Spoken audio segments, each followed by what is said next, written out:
Friend, स्वागत है आपका बिट्स फॉर बायोलॉजी पे। मैं हूँ आपके साथ नैन्सी।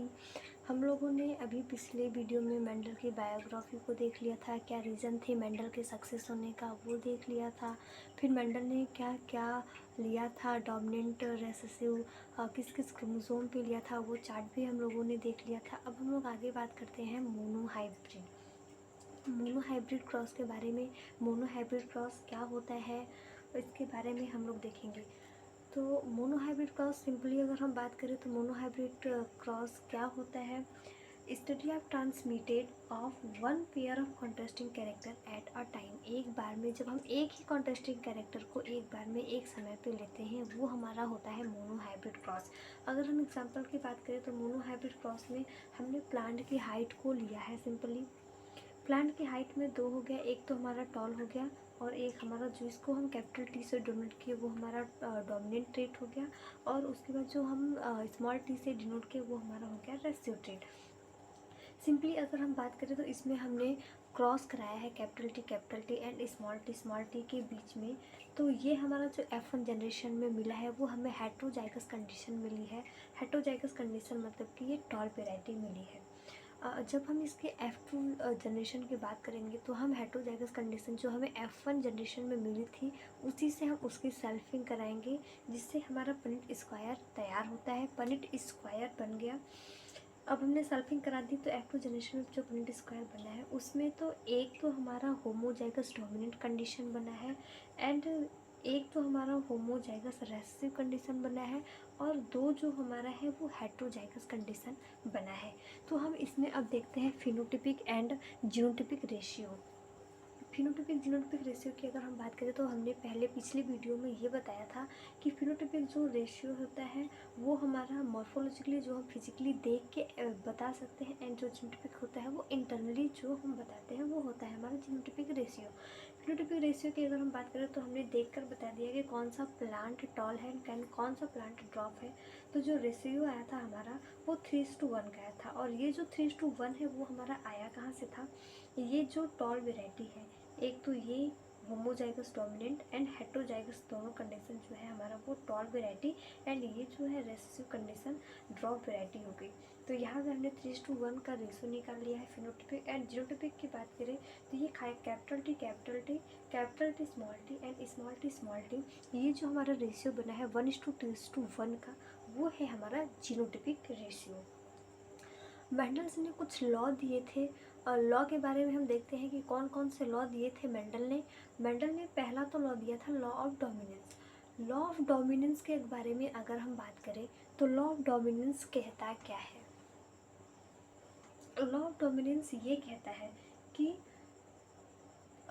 जो भी कैरेक्टर है जो अपने आप को एक्सप्रेस कर पा रहा है F1 जनरेशन में, वो हमारा तो होता है टॉल वेराइटी, वो होता है हमारा डोमिनेंट कैरेक्टर। और जो F1 जनरेशन में अपने आप को अपीयर नहीं कर पा रहा है, एक्सप्रेस नहीं कर पा रहा है, वो हमारा होता है रेसेसिव कंडीशन। तो लॉ ऑफ डोमिनेंस क्या कहता है, in F1 generation only one of the parental character is express, but why F2 generation both the parental character are express. F1 generation में तो सिर्फ एक ही पेरेंटल कैरेक्टर एक्सप्रेस होता है, एंड F2 जनरेशन जो हम सेल्फिंग करा के F2 जनरेशन निकालते हैं वहाँ पे दोनों पेरेंटल कैरेक्टर एक्सप्रेस करते हैं। ये तो हमारा लॉ ऑफ डोमिनेंस कहता है। कुछ एक्सेप्शंस भी थे जिसको मेंडल के लॉ के अकॉर्डिंग प्रूफ नहीं हो पाए थे। मेंडल का कहना था कि जो अपने आप को जो कैरेक्टर अपने आप को एक्सप्रेस कर रहा है वो टॉल हो गया। जैसे यहाँ हेट्रोजाइगस कंडीशन में एक तो हमारे ये कैपिटल टी एक स्मॉल टी, ये तो जो हमारा था ये टॉल वेराइटी एक्सप्रेस कर रहा था, बट कुछ कंडीशन में उसका जो मिक्सअप था वो आया, दोनों एलील का मिक्सअप जो आया वो हमारा हो गया। वो हमारा कुछ ऐसे चीज़ें थी जो हमारे मेंटल्स को फॉलो नहीं कर रही थी, तो उसे हम लोगों ने एक्सेप्शन के थ्रू या खतरे के थ्रू ले लिया। जो एक्सेप्शंस हैं ये सब मेंडल्स के लॉ के जो एक्सेप्शंस हैं वो हमारे board of point of view से बहुत ही इम्पॉर्टेंट है, इसे बहुत ध्यान से देखिएगा। तो पहला जो एक्सेप्शन था वो मिराबिलस जलापा का था। मिराबिलस जलापा को हम अपन नॉर्मली 4 o'clock प्लांट भी कहते हैं। तो मिराबिलस जलापा ये एक्सेप्शन क्यों हुआ, इसको देखते हैं। तो ये जो फ्लावर का कलर था, पहला तो रेड था एंड वाइट था। रेड को अपन ने कैपिटल आर से डिनोट किया और वाइट को स्मॉल आर से डिनोट किया। जब हम इसका क्रॉस कराए तो ये जो हमें F1 जनरेशन में मिली, F1 जनरेशन में ये हमें मेंडल के अकॉर्डिंग या तो ये हमें रेड मिलना था या तो हमें वाइट मिलना था, और यहाँ पे रेड मिलना था, बट यहाँ पे जो था वो दोनों एलील अपने आप को एक्सप्रेस किया है, कोई कम कोई ज़्यादा बट एक्सप्रेस हुई है। तो ये हमारा जो कलर आया वो हमारा पिंक कलर आया। ये हो गया एक्सेप्शन, ये हमारी एक्सेप्शंस थे। और फिर अगर हम इसकी फिनोटिपिक और जीनोटिपिक रेशियो की बात करें, जैसे यहाँ पे हमने F1 जनरेशन में पिंक कलर आया, फिर हम अपन इसकी सेल्फिंग कराते हैं। तो सेल्फिंग कराने के बाद ये जो हम इसका पनिट स्क्वायर बनाते हैं, यहाँ से हम फिनोटिपिक एंड जीनोटिपिक रेशियो को बता पाएंगे कि फिनोटिपिक एंड जीनोटिपिक रेशियो क्या हुई। फिनोटिपिक रेशियो की अगर हम बात करें तो फिनोटिपिक रेशियो एक रेड, पिंक एंड वाइट, यहाँ तो एक homozygous dominant condition, homozygous recessive condition and heterozygous condition. But heterozygous condition में कलर जो आया था वो हमारा पिंक था, इसलिए red, pink and white. Ratio क्या बना, 1:2:1 का रेशियो बना, फिनोटिपिक रेशियो। जीनोटिपिक रेशियो की अगर हम बात करें तो capital R, small R and small R. तो इसका ये जो रेशियो बना ये भी 1:2:1 की। तो फिनोटिपिक और जीनोटिपिक रेशियो जो था वो सेम था। इसमें कुछ एग्जांपल्स और आते हैं, जैसे हम डॉग फ्लावर की बात करें, डॉग फ्लावर को अपन नॉर्मली एंथ्रीडियम भी बोल सकते हैं। फ्लावर का कलर जो था वही रेड एंड वाइट का कॉम्बिनेशन चला था, जिसमें कि पिंक कलर मिला था। ये हमारा एग्जाम्पल हो गया। एक और एग्जाम्पल आता है, वो होता है एंडुलेशन फाउल्स का। एंडुलेशन फाउल्स की अगर हम नॉर्मली बात करें तो फीदर कलर में हमने blue colour and white colour को लिया था। वाइट कलर, ये जो F1 जनरेशन में जो हमारा कलर आया था निकल के, वो ब्लू कलर आया था। तो ये सब तो कुछ एक्सेप्शंस थे मेंडल्स लॉ के, और पहला एक्सेप्शन था एंड उसके बाद फिर उसके कुछ एग्जाम्पल्स भी थे। ये एग्जाम्पल्स भी बहुत इम्पॉर्टेंट हैं। आगे हम लोग देखते हैं दूसरा जो एक्सेप्शन था। दूसरा एक्सेप्शन जो था वो हमारा था कोडोमिनेंस। अगर हम कोडोमिनेंस की बात करें तो सिंपल कोडोमिनेंस क्या होता है, in F1 hybrid both of allele are equally express. जब दोनों एलील अपने आप को इक्वली एक्सप्रेस करें वो हमारा होता है कोडोमिनेंस। अगर हम कोडोमिनेंस की बात करें तो इसमें क्या होता है, इसमें होता है in F1 hybrid, both the allele are equally expressed। जब दोनों एलील अपने आप को इक्वली एक्सप्रेस करें वो होता है हमारा कोडोमिनेंस। ये भी एक टाइप का एक्सेप्शन था जो कि मेंडल्स के लॉ को फॉलो नहीं कर रहा था। तो अगर हम इसमें एग्जांपल्स की बात करें तो एग्जांपल्स में इसमें आता है हमारा कोट कलर इन कैटल के कोट कलर की बात करते हैं। तो इसमें भी एक कलर आता है हमारा रेड और दूसरा जो कलर आता है वो वाइट आता है। तो रेड को तो अपन कैपिटल आर से डिनोट करते हैं, वाइट को यहाँ रेड को कैपिटल बी से डिनोट करते हैं और वाइट को स्मॉल बी से। तो अपन इसका क्रॉस कराते हैं, कैपिटल बी, स्मॉल बी। तो यहाँ पे हम F1 जनरेशन में हमें मिलता है capital B and small B. ये तो हमें क्रॉस कराने पे मिला। और उसके बाद फिर जब हम इसके F2 जनरेशन की बात करें तो यहाँ हम सेल्फिंग कराएंगे, तब हमें यहाँ से F2 जनरेशन मिलेगा। F2 जनरेशन में हम पनिट स्क्वायर की बात करेंगे। तो F2 जनरेशन में सेल्फिंग कराने पे ये हमें जो मिला capital B small B and then cross कराएंगे कैपिटल बी स्मॉल बी। यहाँ से हमारा कैपिटल बी आएगा एंड यहाँ से हमारा स्मॉल बी आएगा, यहाँ से कैपिटल बी आएगा, ये हमारा स्मॉल बी। ये जो एलील बने, अब हम इसका पनिट स्क्वायर देखते हैं। तो ये हमारा बन जाएगा Punnett square capital B small B. यहाँ से आता है कैपिटल बी स्मॉल बी, और यहाँ से capital B small B small B small B. ये तो होमोजाइगस डोमिनेंट कंडीशन बना एंड ये होमोजाइगस रेसेसिव कंडीशन बनी, और ये जो हमारा था ये दोनों हेट्रोजाइगस कंडीशन बना। अब हम इसमें भी फिनोटाइपिक एंड जीनोटाइपिक रेशियो की बात करते हैं। तो यहाँ पे हम देख लेते हैं फिनोटाइप हम शॉर्ट फॉर्म में यूज़ कर रहे हैं phenotypic and genotypic ratio. Phenotypic ratio जो हमारा यहाँ आया वो है 1:2:1। तो फिनोटाइपिक रेशियो की अगर हम बात करें तो यहाँ कलर क्या आया था, ये जो हमारा कलर आया था वो रॉन कलर आया था, रॉन कलर आया था।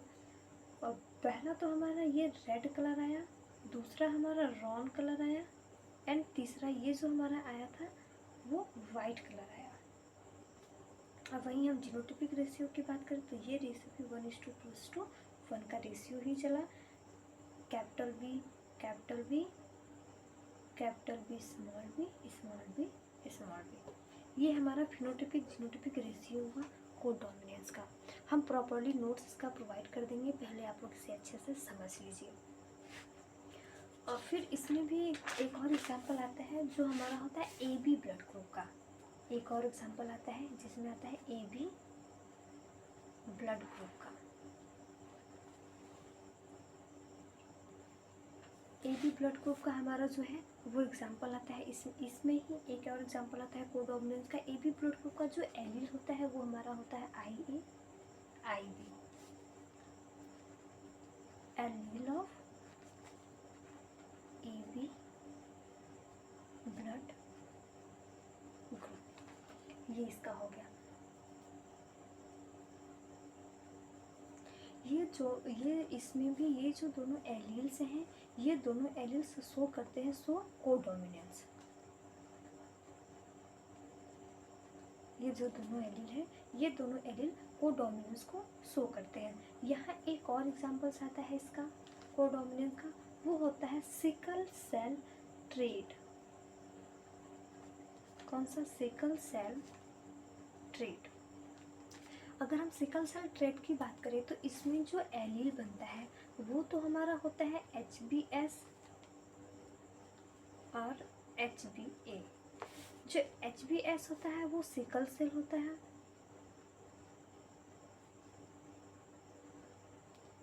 सिकल सेल होता है, और ये जो होता है हमारा नॉर्मल RBC होता है। सिकल सेल RBC होती है, ये हमारा नॉर्मल RBC होते हैं। जो हम HbA से रिप्रेजेंट करते हैं वो हमारी नॉर्मल RBC होती है, और जो HbS से रिप्रेजेंट करते हैं वो हमारा सिकल सेल RBC होती है। ये तो हमारा हो गया कोडोमिनेंस। और फिर जो एक तीसरा एक्सेप्शन आता है वो हमारा होता है मल्टीपल एलेलिज्म।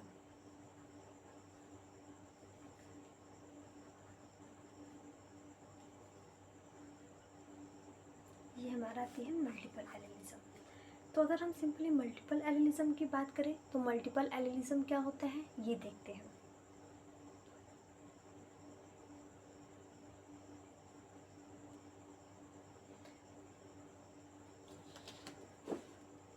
जब प्रेजेंट करता है दो या दो से ज़्यादा अल्टरनेटिव फॉर्म के जीन एक ही लोकाई के सेम होमोलोगस क्रोमोसोम पे, वो हमारा होता है मल्टीपल एलेलिज्म।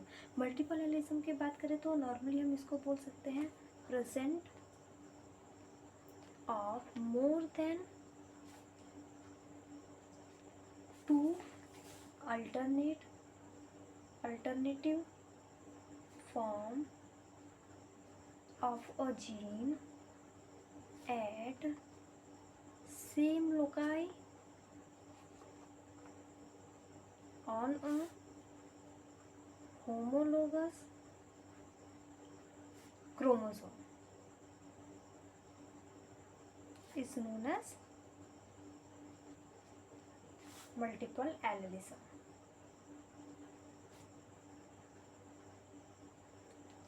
ये हमारा होता है मल्टीपल एलेलिज्म।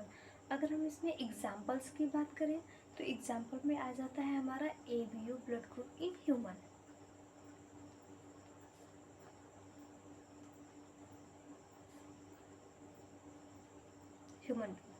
ह्यूमन बींग का जो एबी ब्लड ग्रुप है वो हमारा मल्टीपल एलिलिज्म का ही एग्जांपल्स है।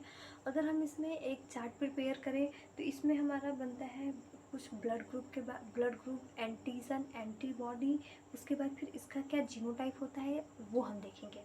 तो हम यहाँ पे शॉर्ट फॉर्म में यूज़ कर रहे हैं ब्लड ग्रुप, दूसरा हमारा हो जाएगा एंटीजन, तीसरा हमारा हो जाएगा एंटीबॉडी और जीनोटाइप।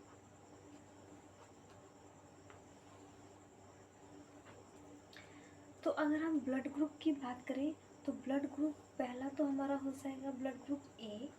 जो ब्लड ग्रुप ए में कौन सी एंटीजन होती है वो ए एंटीजन ही होती है।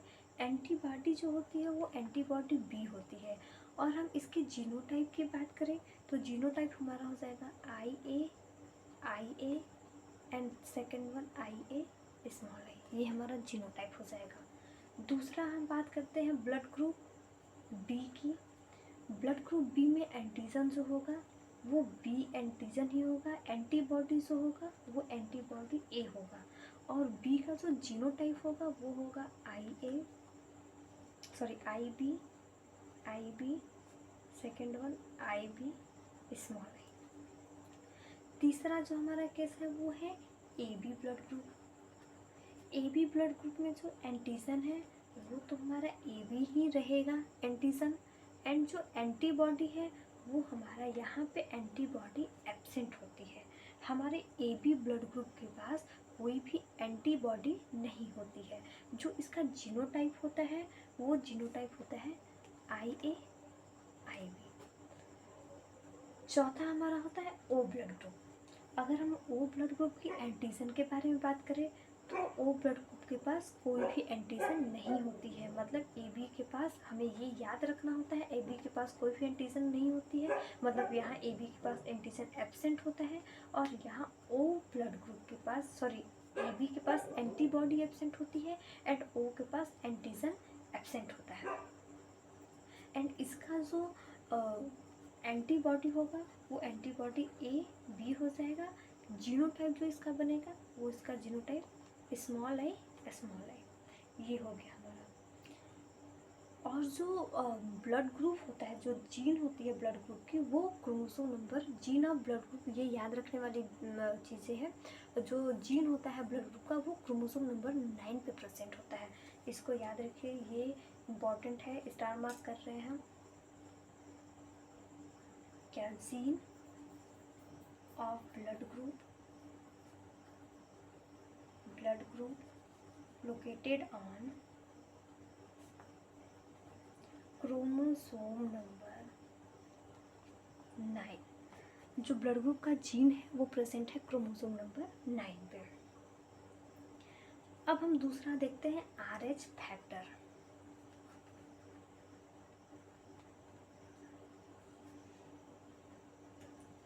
RH फैक्टर, RH फैक्टर क्या है हम ये देखते हैं।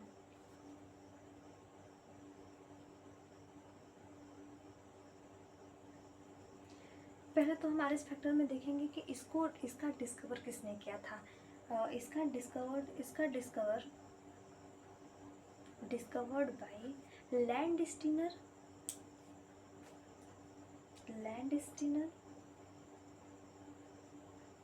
And Wiener. लैंडस्टीनर और वीनर ने RH फैक्टर की खोज की थी, इसका डिस्कवर किया था। किस पे किया था? Rhesus monkey. रेसस मंकी कौन सी मंकी होती है? जो अपन नॉर्मल कहीं भी मार्केट प्लेस पे या कहीं भी टेंपल पे जो हम लोग नॉर्मल मंकी देखते हैं वो हमारी रेसस मंकी होती है। किस पे दिया था? रेसस मंकी के।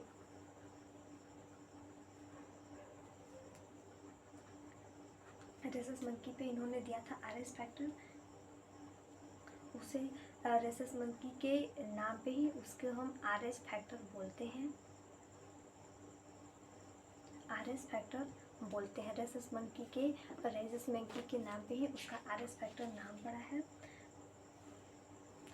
तो जो ब्लड ग्रुप के साथ पॉजिटिव एंड निगेटिव लगाया जाता है वो हमारा RH फैक्टर ही होता है। वो हमारे ब्लड ग्रुप के साथ नहीं, ब्लड ग्रुप के साथ जो ब्लड ग्रुप पॉजिटिव है नेगेटिव है वो जो होता है वो RH फैक्टर, पॉजिटिव नेगेटिव वाली जो चीज़ें होती हैं वो RH फैक्टर होती है। अगर RH फैक्टर प्रेजेंट है तो पॉजिटिव, RH फैक्टर एब्सेंट है तो वो नेगेटिव होती है। इसमें भी कुछ केस बनते हैं पेरेंटल जीनोटाइप के। इसमें जो अगर RH फैक्टर प्रेजेंट है,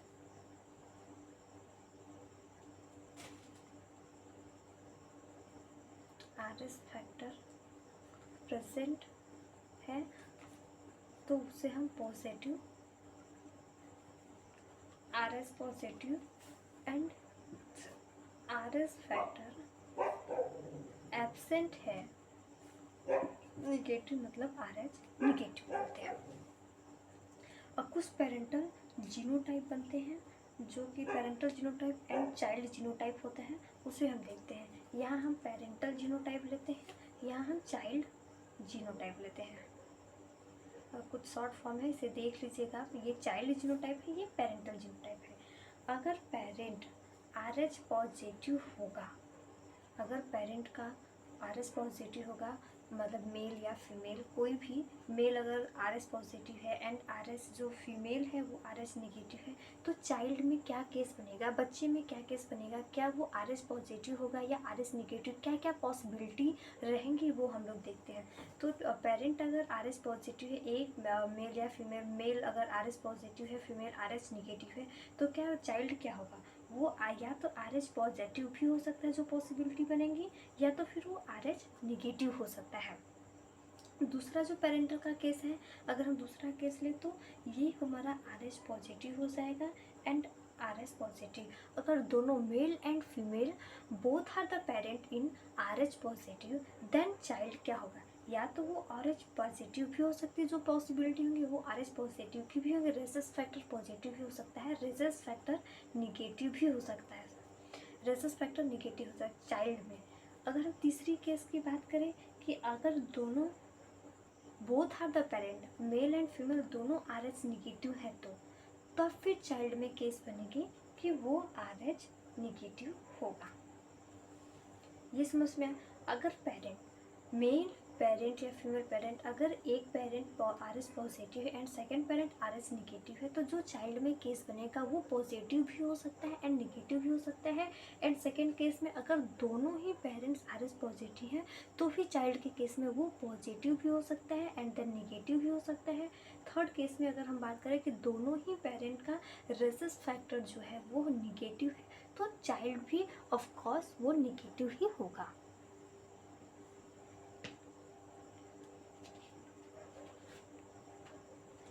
ओके, थैंक यू। अब इसके आगे हम लोग इसके आगे अगली क्लास में देखेंगे, अगली वीडियो में देखेंगे। तब तक के लिए थैंक यू सो मच, और चैनल पे बने रहने के लिए चैनल को सब्सक्राइब कर लें एंड बेल आइकन प्रेस कर लें। Okay, thank you so much.